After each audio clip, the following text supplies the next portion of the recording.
Do you see yourself competing for a very long time still? No. I've always said I think 30 would be the oldest I would 30. ever go to. That's what I've said my whole career, and I still feel the same.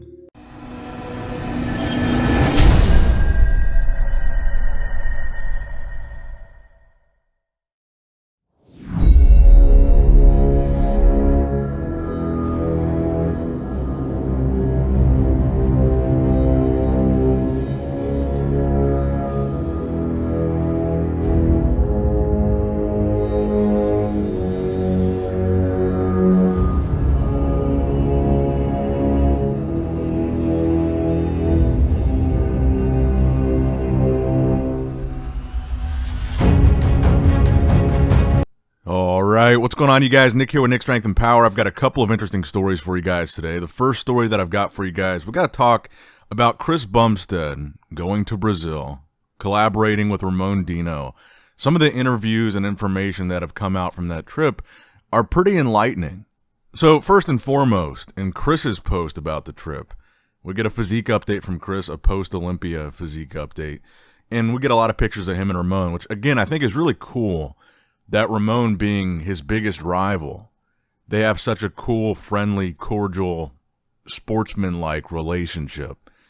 And that they seem to actually really be friends and get along pretty well.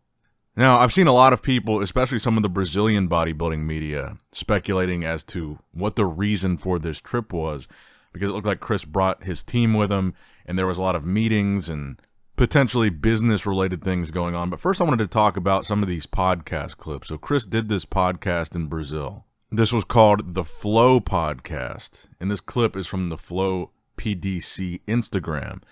And this was the most interesting thing that I think came out of this podcast, was Chris really just flat out confirming here that he's not going to compete past the age of 30. So for a long time, especially the past couple of years, there's been speculation of, is Chris going to retire? How long is he going to keep doing this? How long does he want to continue winning with really what seems like not much challenge? It seems like the past 3 victories or so of his 5 total wins have been kind of what he always says at the press conference.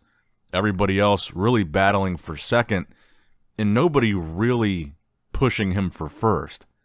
So his reign as champion has been pretty dominant.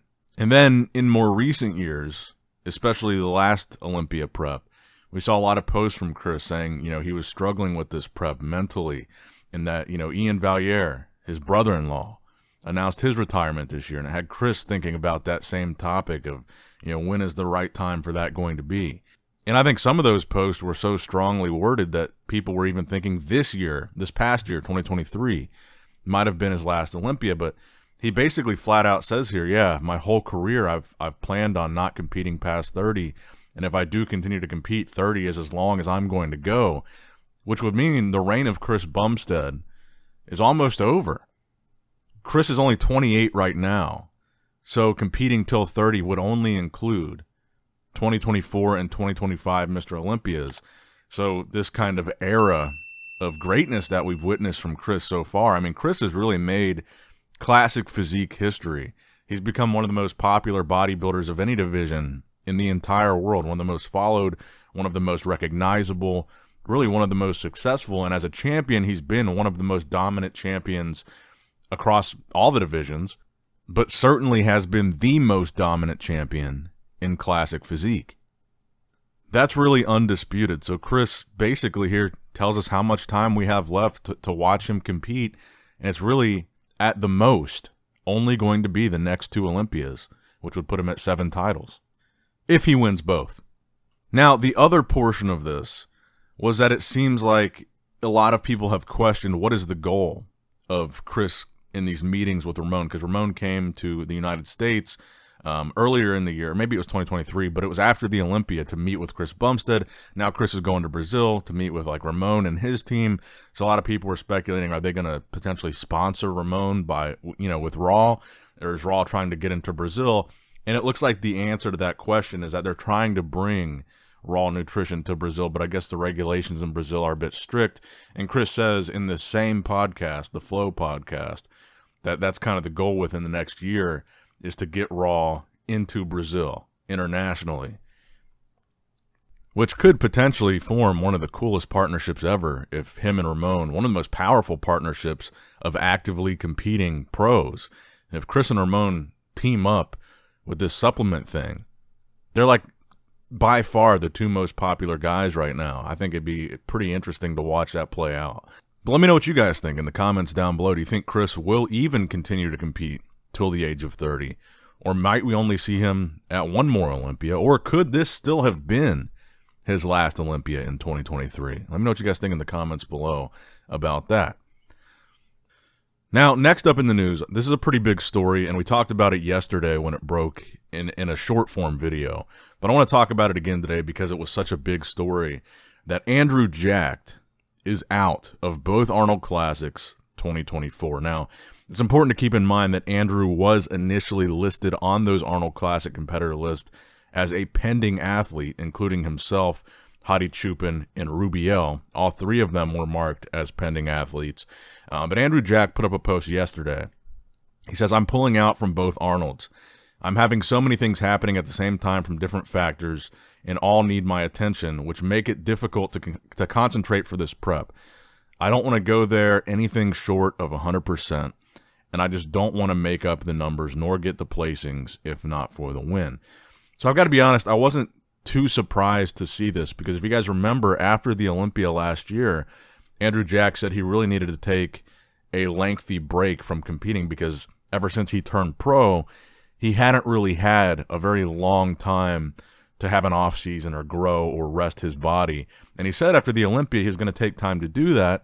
And then shortly after that, it was announced that he was going to be doing the Arnold Classic. So I was actually more surprised to see his name on that list after he talked about wanting to take a break than I am to see that he's pulling out from the Arnold. And I think with Andrew Jacked being out of it, it makes this a much more interesting conversation, because I think it makes that 1 and 2 spot even more solidified as a battle between Hadi, Choopan, and Samson Dauda.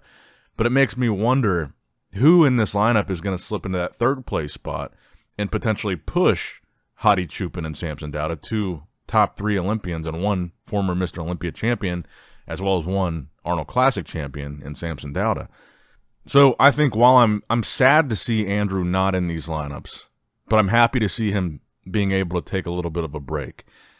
And I'm also kind of happy to see that I think someone in this lineup is really going to get a chance to shine, because whoever cracks this top 3 with Hadi and likely Hadi and Samson, that's going to be an elite group to be in.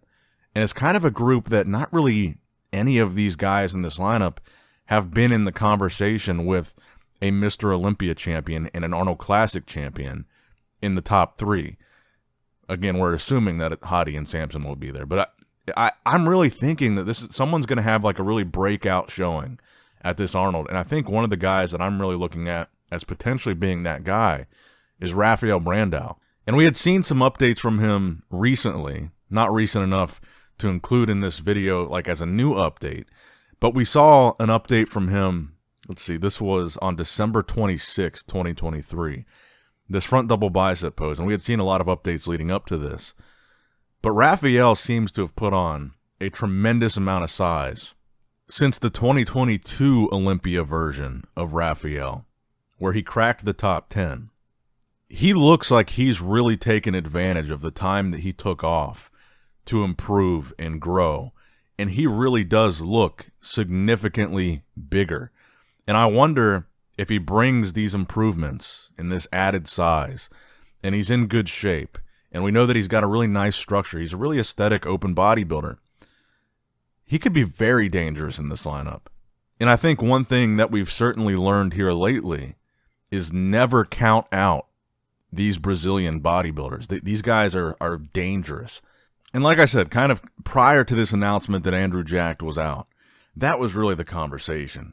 Was Samson, Hadi, and Andrew as being the real front runners in this lineup. But with Andrew out, I think it really opens up that top 3 to potentially someone new. And it also makes me wonder, because it sounds like they might have kind of had an idea that Andrew might not do it by listing him as pended initially.